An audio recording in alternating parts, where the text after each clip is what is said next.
So, here we are. It's funny how everything begins with so these days, doesn't it? When you hear people being interviewed, they always start with so. And I have to start with so. So, here's my news I want to share with you. I don't know how to say this really. Well, it's not difficult. I went to see my doctor just before Christmas for a flu jab. I'd heard it was going to be a bit bad this year, and thought maybe a flu jab would be a good idea. Keep me in circulation. I had things to do, you know. So I went to see my doctor, Tony. He was at my school, a year or two above me, but I've known him and he's been my doctor for many, many years.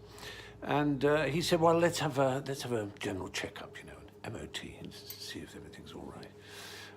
I have one of these every year. There's nothing to worry about. So he, you know, aside from the flu jab, I had my, blood taken and urine and, blood pressure and pulse and tapping here and tapping there, say RSA 99. You know, the general procedure. Didn't think much more of it, really.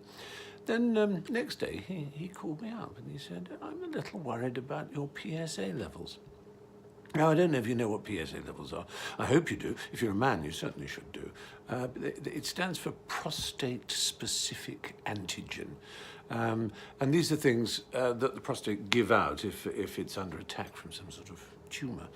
And you're supposed to get them checked every year, you know. And I think a normal level is anything under 4 nanograms per milliliter. And mine was 4.97, nearly 5. Well, so not very high, to be perfectly honest. Someone of 10 years older than me would expect 5 as a sort of mean level of PSA. So really I wasn't too concerned. But Tony said, maybe you should consider an MRI. It seemed to be taking a bit of a sledgehammer to a peanut, but I said, okay, you know, just to keep him happy, and I was supposed to keep myself happy as well.